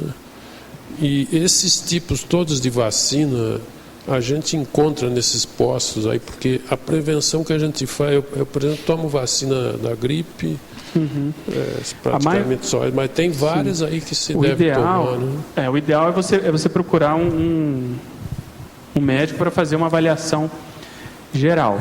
A maioria das vacinas a gente toma na infância, existe um calendário vacinal. Então, dependendo da faixa etária, existem determinadas vacinas adequadas. Ou, por exemplo, dependendo de algum acontecimento. Então, às vezes a pessoa se cortou, ela às vezes vai tomar uma vacina antitétano para fazer a renovação. Se ela vai fazer uma viagem, por exemplo, como a gente teria aqui alguns anos, alguns colegas que fariam a expedição para a Amazônia. Então, tem que ver se as vacinas estão em dia, por exemplo, a febre amarela. No caso da faixa etária das pessoas idosas, como você comentou, tem o processo da gripe. Então, vale a pena consultar algum médico de confiança para ver essas doenças, se a pessoa está coberta para essas condições. A gente citou o caso dos profissionais da área da saúde, a hepatite B e assim por diante. Então, acho que tem que ser muito visto de cada caso, sabe, Erlen? E essas de hepatite existem também? Existem. Então, ok, obrigado. Pedro, Oswaldo aqui acima no ar. Pois não. Eu gostaria que você me fizesse uma síntese do que você achou do comportamento que deu aqui no Brasil no 2009 com o H1N1, justamente no desenvolvimento do que você fala aqui na politicologia, das políticas internacionais da Organização Mundial da Saúde, de prevenção e conduta frente às pandemias. O que tende a acontecer, e é uma das variáveis mais difíceis de serem administradas, é o processo do pânico diante dessas epidemias. Então, você vê o governo, muitas vezes, titubeando em tomar determinadas atitudes, com medo de aumentar o pânico. Só que isso, às vezes, acaba tendo o efeito oposto. Acaba aumentando mais o pânico porque, por exemplo, o governo, eu lembro que ele tirou o Tamiflu das farmácias para não acabar. Isso gerou pânico na população. Ele tirou porque ele considerou que não era o caso, não valeria a pena, não era para todo mundo sair comprando. Mas o governo, de vez em quando, tem medo de certas coisas. Por exemplo, falaram em fazer uma desratização no Congresso. Foi um problema. Foi um problemão. Foi um problema. Precisa ter cuidado. Então, é difícil. Você tem que ter uma linha, uma diretriz política e tentar seguir. O que eu acho que houve foi faltou um pouco essa firmeza nos propósitos. Depois de um determinado momento que a pandemia já estava, vamos dizer assim, avançada, eles até que tiveram uma firmeza maior. Mas não é fácil, até porque não houve recentemente um caso como aquele. E como é um vírus que é primo, vamos dizer assim, tem relação com o vírus da gripe espanhola, então esse pânico aumentou ainda mais. Ninguém sabia o que ia ser. E até hoje esse vírus continua fazendo algum estrago mais localizado, né? Uma coisa muito boa que você está falando aqui são os passeios em cavernas do ecoturismo. Ah, sim, eu fiz isso questão. Aí o povo não pensa que isso aí pode dar. E nem sempre o turismo tem prevenção. Eles não levam em consideração o processo de histoplasmose. Eu acho. Exatamente.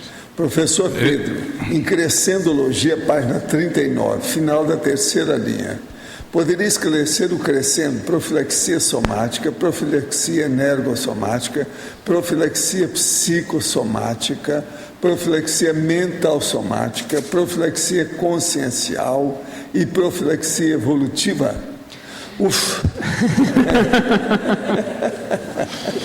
A ideia foi chamar a atenção e, vamos dizer assim, ser repetitivo para isso. Você tem que sair do básico para o avançado.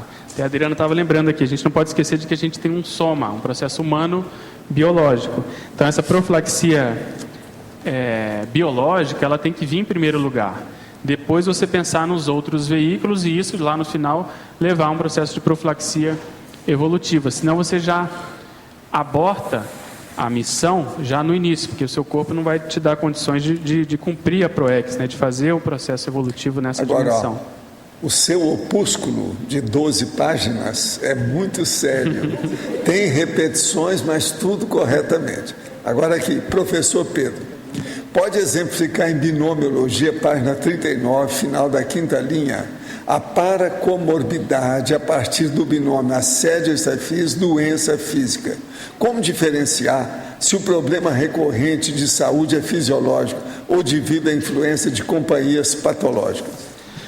Eu acho que tem que fazer uma abordagem integrada. Em primeiro lugar, o processo físico. Tem que ser descartado qualquer causa física que deve existir. Se tem uma doença física, tem que ver essa causa. E, se possível, a pessoa tomar medidas paraprofiláticas, que aí entra o processo do estado vibracional, do autoencapsulamento, da higiene mental, ver a condição dos pensenes, ver se há algum bagulho energético no ambiente em que ela reside.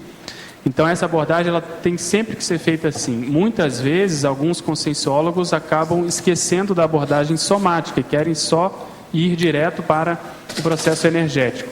Então, o ideal é, em primeiro lugar, procurar um médico, fazer um diagnóstico somático e depois ver se há alguma parcela, alguma variável extrafísica. Professor Pedro, poderia comentar sobre a doação de sangue? A doação de sangue, hoje em dia, a gente até acho que coloca no processo de política, a política de hemoderivados. Existe uma segurança muito grande com relação ao sangue, ao tratamento do sangue. Tem um verbete banco de sangue, exatamente. Então, é algo louvável, porque existem inúmeras pessoas, inúmeros pacientes necessitando de sangue e tipos específicos de sangue, e muitas vezes os bancos de sangue não estão totalmente, vamos dizer assim, aparelhados ou com vamos dizer assim, não é arquivo, mas o lote, né, de sangue, o estoque de sangue disponível para esses pacientes. Então, a pessoa que é doadora frequente, ela está fazendo, na realidade, um ato de assistência. Professor Pedro, de que maneira vê a questão da contaminação pelo uso de piscinas coletivas? É uma realidade. E aí... O povo esquece muito disso. Por exemplo, as micoses, de modo geral, são muito comuns. Existem pessoas mais predispostas do que outras, de acordo com o tipo de pele, o processo de imunidade. Muitas vezes há, por um lado, por parte das piscinas, né, dos donos de piscinas, de academia, uma tentativa, às vezes, de economizar no processo de tratamento, porque dá um trabalhão, você tem que trocar toda a água, você tem que ter um maquinário especial para fazer a filtragem, a renovação da água, e, por outro lado, também o uso de substâncias químicas com muito cloro, que por si só podem ser suficientes para levarem também a um quadro de alergia, um quadro de outros tipos de de doença. Então, é complicado você frequentar piscinas públicas. Só para te ajudar nessa questão de micose, eu queria lembrar que existe o prurido, a comichão, a sarna, a cafubira e a coceira. Pedro, pode lembrar, né? Pedro aqui no B. Pois não. Juliana. Eu acho que o César já comentou alguma coisa com você da questão da epidemiologia, né? Sim. Mas eu queria voltar a conversar, porque é o seguinte, realmente a epidemiologia hoje é bem mais ampla, né? Então a gente fala assim da epidemia do diabetes, da pressão alta. Será que não poderia, já que você fez especificamente aqui das doenças infecto-contagiosas, especificar a epidemioprofilaxia? Pode ser. Especificar o título, né? E depois aí você ampliar, ou não sei, alguém mais tem interesse. A ideia, eu pensei nisso. Você pensou em epidemia, eu pensei, né? Exatamente. Mas assim, hoje em dia até a gente fala, a epidemia do diabetes, por exemplo, nos Estados Unidos, na Índia, né? A gente está sempre... Não, eu acho que vale a pena ser redundante, porque esse termo não existe no dicionário, pelo menos eu não achei, epidemioprofilaxia. Não, os dois juntos eu nunca vi. Exatamente. Então a ideia foi fazer essa condição das epidemias, mas eu acho que se vocês que são da área, né, da saúde, são médicos, acho que vale a pena. É uma sugestão, você acha melhor epidemioprofilaxia infecciosa, é isso? Eu entendo dessa forma, assim, não sei o que você pensa, mas... Porque, por exemplo, hoje em dia a gente tem a epidemiologia lá do câncer, né? Que até um setor já do próprio governo trabalha lá com a gente. Não. Então, é claro que a epidemiologia ela é muito maior do que o processo infecto-contagioso, a gente sabe disso, né? Não precisa nem justificar. Eu não sei se infecciosa ficaria legal, então, mas a pergunta é essa. Qual que você acha? Contagiosa? Eu teria que terminar de ler para ver se são todas doenças contagiosas que você colocou aqui? Então, ver a definição. Eu vi medidas pessoais, contágios microbianos, né? Você coloca os micro-organismos ali. Pode ser, né? Eu vou pensar aqui, mas dá uma sugestão, a gente fala com a... Uma coisa boa que seria você explicar também, os sintomas gripe-like. Os sintomas gripe-like são determinadas doenças que aparecem ou surgem com sintomas parecidos com a gripe. Então, às vezes a pessoa começa com uma coriza, um processo às vezes de tosse, um mal-estar, e que aquilo simula a gripe, mas às vezes pode estar começando uma outra doença ou outros sintomas começam a aparecer que são um pouco mais específicos de determinada doença, né? Pedro, eu queria falar também mais uma coisa em relação às vacinas, que o pessoal perguntou aí. A maioria das vacinas a gente faz na infância, mas tem muitas vacinas que precisam de reforço e as pessoas esquecem, assim, né, com o passar do tempo.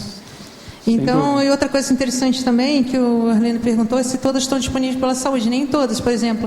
Hoje em dia, a gente tem vacina de hepatite A.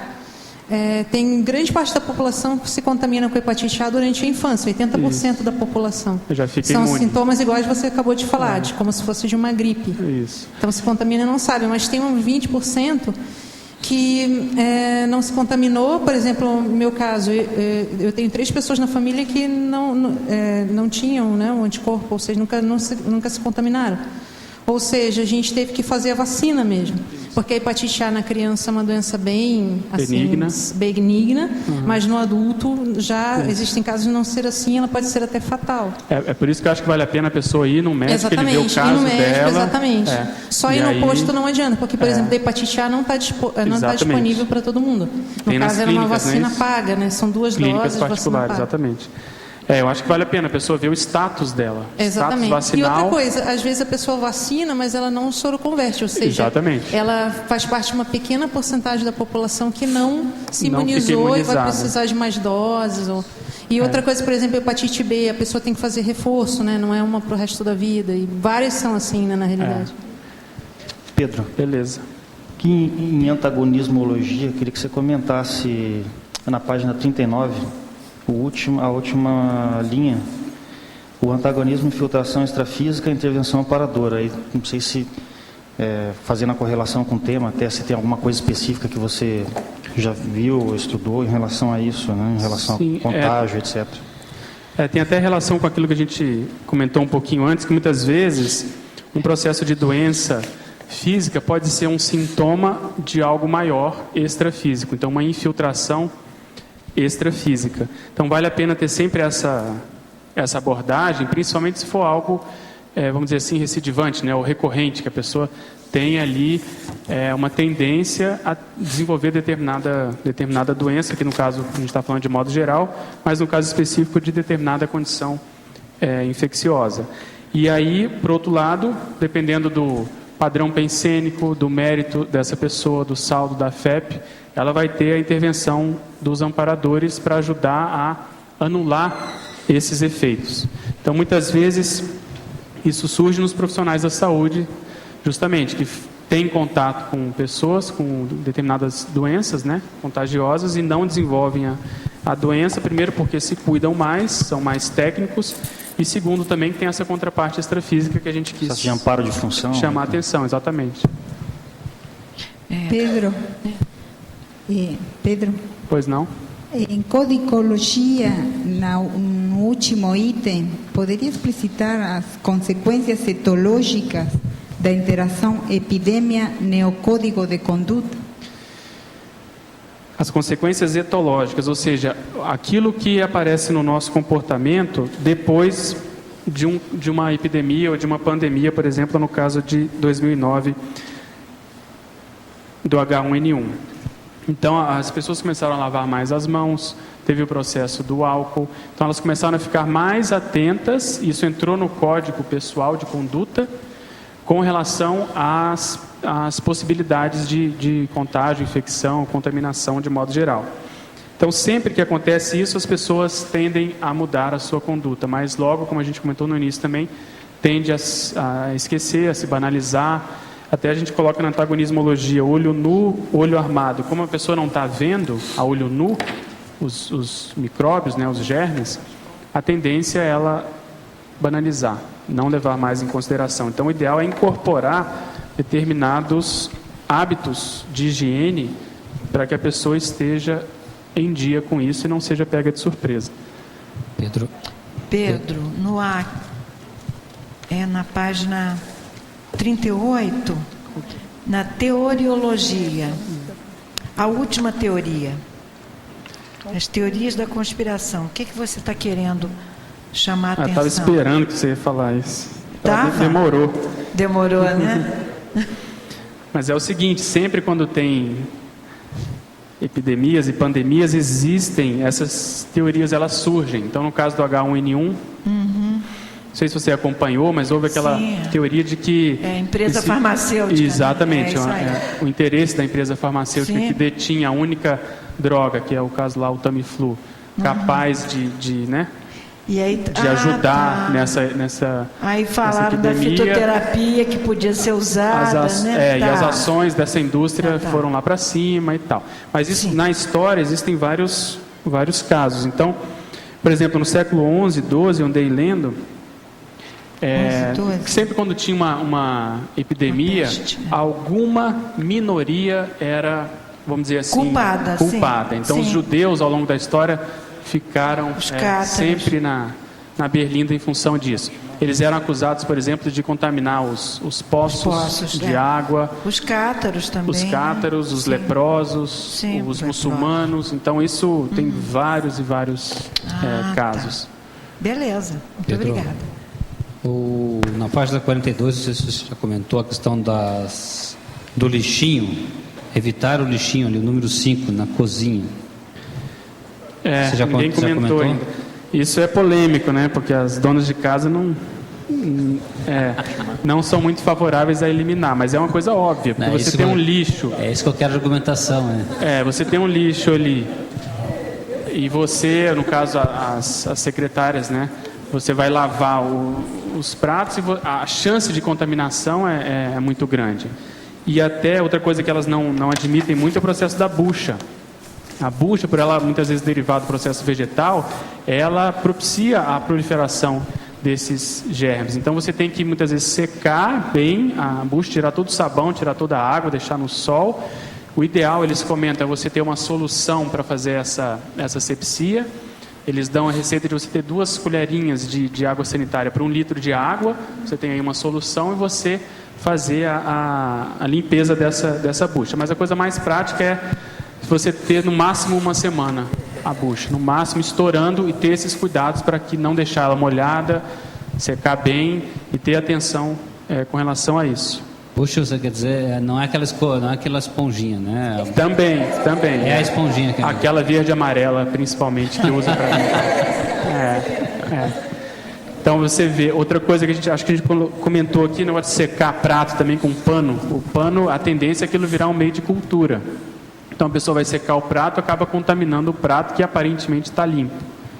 Então o ideal é deixar ele secando ou usar uma máquina de lavar louça. A outra questão aqui também é evitar o uso de pregadores de roupas para vedar embalagens plásticas.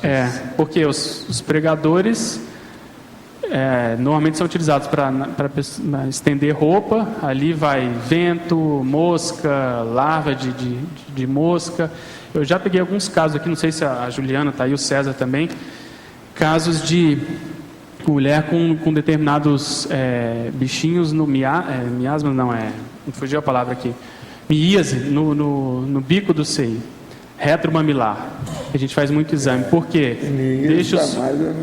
Deixa o sutiã secando, a mosca vai lá, deixa a larva, ela coloca o sutiã e a larva às vezes acaba entrando pelos os ductos ali que existem na mama. Então, e a mulher não tem nem noção disso. E às vezes no exame de ultrassom você consegue ver os bichinhos lá, às vezes estão vivos. A maioria não, mas às vezes dá para pensar isso aí, a caixinha dos gatos ali em área de serviço, né? A caixinha fica aquelas moscas varejeiras voando ali na coisa para... Exatamente. Quem tem pet tem que levar em consideração. Quando as mulheres começaram a ficar peladas, as moscas saíram do nariz e foram para o seio.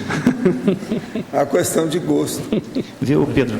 Eu não vi aqui no verbete, não sei se quer comentar a questão que é questão cultural aqui da região, que é a rodinha de chimarrão, né? Pode falar, comenta aí. Que é justamente o fato de, quer dizer, ficar usando a cuia e o mesmo bico vai passando de boca em boca também como uma fonte de transmissão. Não, tem também o cachimbo da paz. Cachimbo da paz, Então, herpes labial, essas doenças. Tem um interessante aqui que é soprar a vela do bolo também, né? Esse aí também já falou aqui. O professor Walter chama sempre a atenção disso, né?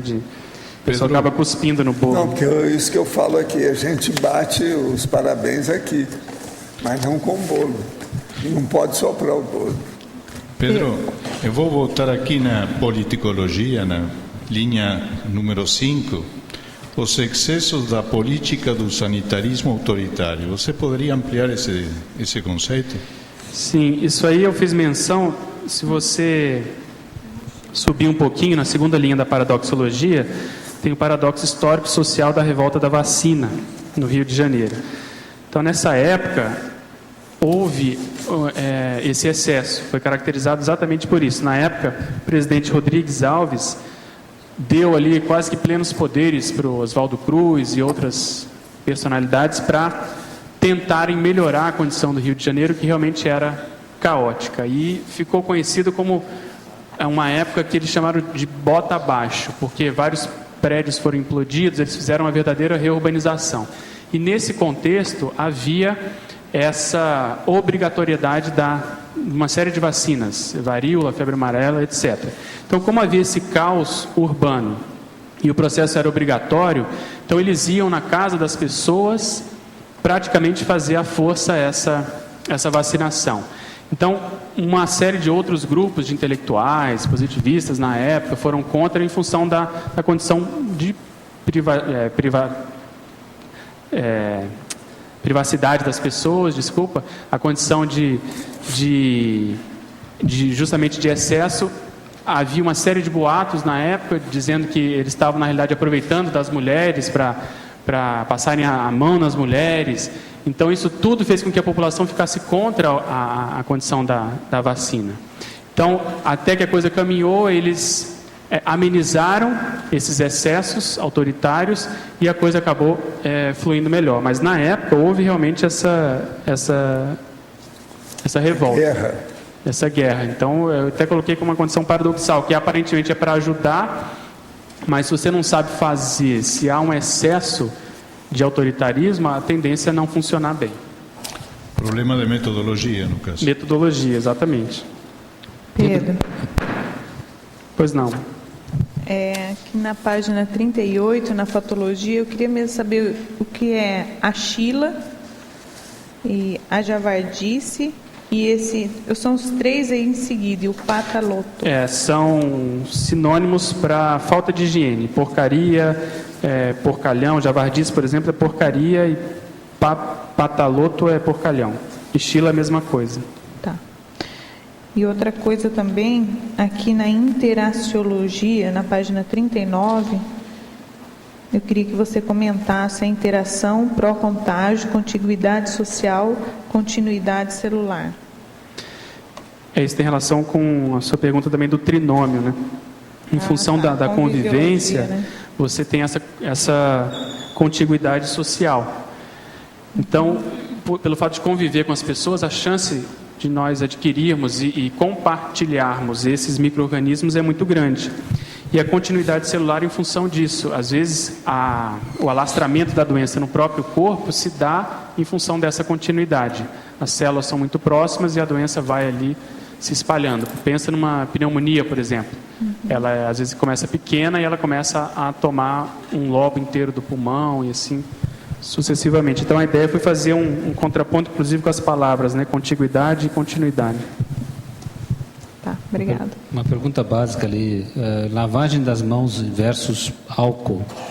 Há realmente a validação do álcool ao invés de lavar as mãos? Ou como é que você abordaria isso? Que você fala várias vezes que o hábito de lavar as mãos, né? O ideal é a pessoa lavar a mão com água e sabão. Esse é o básico e sempre. Porque o álcool depende do tipo de álcool. Existem vários tipos, 70%, isopropílico. Então, o ideal é que a pessoa lave as mãos com água e sabão, isso aí já ajuda. E lavar bem as mãos, tentar lavar entre os dedos, esfregar bem as mãos, ver a toalha que ela vai secar. O ideal é ter toalha de papel, né? Mas isso principalmente quem lida mais na condição hospitalar, né? Lavar aqui o pulso, a Cris está lembrando, o punho, né? Então, o álcool, ele realmente ajuda, mas tem que ser o álcool específico, ele tem o mesmo efeito. Mas acho que, em termos, era até bom ouvir a Juliana e o César, mas em termos assim sociais, lavar a mão com água e sabão já está de bom tamanho se as pessoas realmente fizerem isso.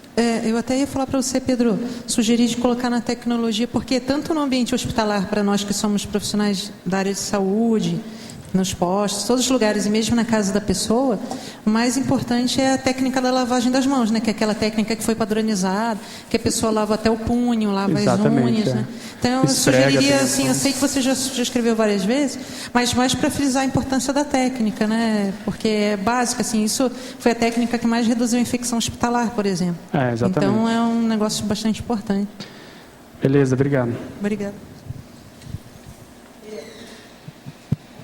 Gia, você fala os alimentos morbosos. 1, 2, 3, 4, 5. A amidade do Que linha que está, por favor? Os alimentos morbosos. 1, 2, 3, 4, 5, 6, 7, Achei. 8, 9, 10, 11. Na realidade a gente fez. A gente começou no. Os ares mefíticos, as terras malsadias, as águas insalubérrimas, os alimentos morbosos. São aqueles alimentos que. E termina com a analose involuntária. Né? São os alimentos que não têm confiabilidade, eles estão contaminados. Então, uma das principais formas e meios de se adquirir determinadas doenças é através da alimentação. Então, chamar atenção para isso. Poderia citar alguns? Vários. A gente, só para terminar, as doenças veiculadas por alimentos. A principal é a diarreia, por exemplo, a diarreia do viajante, a diarreia de modo geral, existem vários tipos. Mas isso vem muitas vezes em função de a condição de maionese.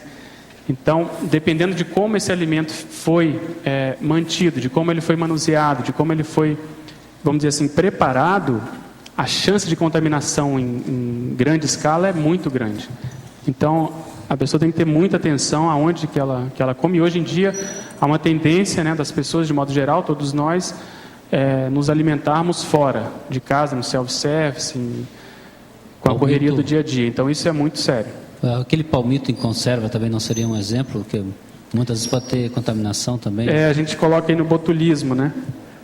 É a mesma coisa. Os alimentos em conserva, por um lado, tem O lado bom é que eles passam por determinadas etapas vamos dizer assim, de pasteurização, de anticontaminação, mas dependendo do tipo de bactéria, essa bactéria pode ficar como se fosse um esporo e ela se mantiver. Seria bom lembrar aí a maldição de Montezuma.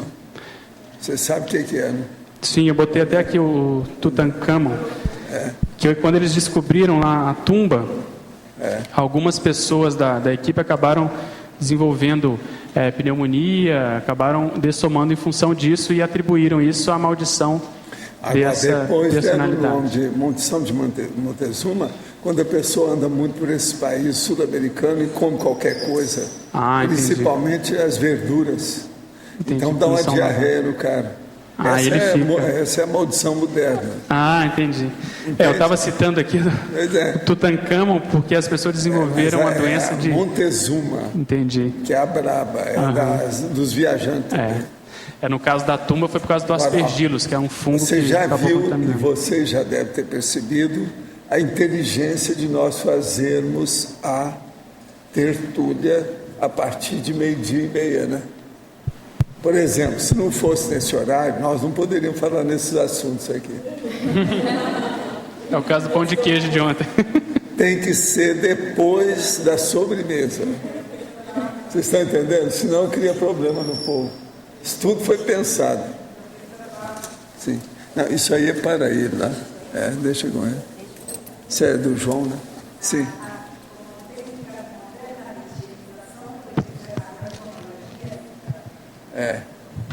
Precisa de entrar nisso aí, né? Agora, seu verbete está ao máximo. Eu espero os próximos 200, tá certo? Aqueles que eu falei ontem, tá bom? Os nossos comerciais, por favor. Obrigado. As pontuações de hoje: 47 assinaturas no livro de presença, 29 perguntas presenciais, 11 perguntas online, 19 votos presenciais e 9 votos online. Os recados de hoje são da Liliana e da Tânia sobre o encontro de longevidade, a Rosa sobre o programa Verbetografia e a Marta sobre a Apex. E antes com vocês, Fernando, com o programa Amigos. Boa tarde a todos. Em nome da equipe do programa Amigos da Enciclopédia, nós queremos agradecer ao IPC, Centro Educacional Rio de Janeiro, e toda a equipe do ECP3 realizado neste final de semana, que contou lá com mais de 215 alunos nesse CP3, pela acolhida ao programa Amigo da Enciclopédia e pelo apoio à Enciclopédia da Conscienciologia. Nós realizamos 11 inscrições durante o evento e contamos com integral apoio à Enciclopédia da Conscienciologia. Agradecemos a todos. Boa tarde. Longevità, Associação Internacional de Longevidade, convida a vocês, tertulianos e teletertulianos, ao segundo encontro sobre longevidade, que será realizado no Centro de Convivências do Idoso, no dia 1º de outubro, justo no Dia Internacional do Idoso. O Centro de Convivências fica perto da Praça da Bíblia, lá na República Argentina. O evento é gratuito. Agora a professora Tânia vai continuar com a divulgação. Isso. Estamos convidando vocês e a gente quer colocar algumas coisas que serão apresentadas na ocasião. Então, a temática, que também foi a temática do primeiro encontro, é: envelhecer é inevitável, evoluir pesquisando é opcional. Dentre os trabalhos que serão apresentados, nós teremos a proposta inicial da pré-IC Longevitar, nós teremos um trabalho da professora Áurea Andrioli sobre convivência sadia com idosos, e nós teremos um painel com a professora Tânia Guimarães sobre a Universidade Aberta da Terceira Idade. Esperamos todos vocês lá. Não esqueçam, sua presença é muito importante para a interactuação, para a conviabilidade entre a CCCI e a SOCIM. Aguardamos a todos vocês. Obrigada. Olá, boa tarde a todos. O programa Verbetografia em EAD, ele vai ser iniciado agora no dia 22, na quinta-feira agora, à noite, de 7h30 até as 9h30 da noite. Então, dá tempo daqueles que ainda não fizeram as inscrições, fazerem suas inscrições para poderem apresentar o seu verbete à enciclopédia e se auto-incluir, né, cosmoeticamente ao grupo dos 500 neoverbetógrafos. O que vai constar esse programa? Nós vamos ter 12 semanas, nós vamos disponibilizar vídeos de aula e textos para estudo para cada semana. E toda quinta-feira à noite, nós vamos ter uma aula online, né? Onde nós vamos tirar as dúvidas que porventura tenham surgido durante a semana de estudo. A vantagem desse sistema, até para quem mora aqui dentro de Foz do Iguaçu, né, é que a pessoa pode organizar o seu próprio horário de estudo durante a semana, fazendo assim a adaptação à sua própria disponibilidade. As pessoas que moram fora de Foz do Iguaçu, é uma grande chance aí de participar conosco aqui desse trabalho junto à enciclopédia. A inscrição ela é feita pela recepção do CAEC, que pode manter o contato pelo telefone, código de área 45 e o número 3525-2652. E por e-mail, caec@caec.org. Nós esperamos todos. Obrigada. Já tem. Boa tarde a todos. O convite em nome da Apex para 2 cursos que começam no dia 8 de outubro. O primeiro é a segunda turma do curso Inteligência Financeira, em que o professor principal é o professor Hernande Leite, e nós temos mais 2 professores convidados. Esse curso é online. O segundo curso é o curso Introdução à Programação Existencial. Esse curso é presencial aqui em Foz. As informações desses 2 primeiros cursos estão no site www.apexinternacional.org. Repetindo o site, www.apexinternacional.org. E no dia 2 de outubro, nós vamos ter um debate, retomador de tarefa pontual. Nesse debate, nós vamos estar trazendo à tona as questões que são cláusulas pétreas das PROECs de cada pessoa e que, até certo ponto, estão sendo negligenciadas. Nós estamos sugerindo que as pessoas façam o laboratório da PROECs com antecedência antes do debate, dia 2/10, das 15 às 17 horas, aqui no CAEC. Obrigada a todos e boa tarde. E para amanhã teremos o verbete Edificação Conscienciocêntrica, a especialidade Conscienciocentrologia. O autor, o professor Everton Santos. Obrigado pela presença de todos e até amanhã.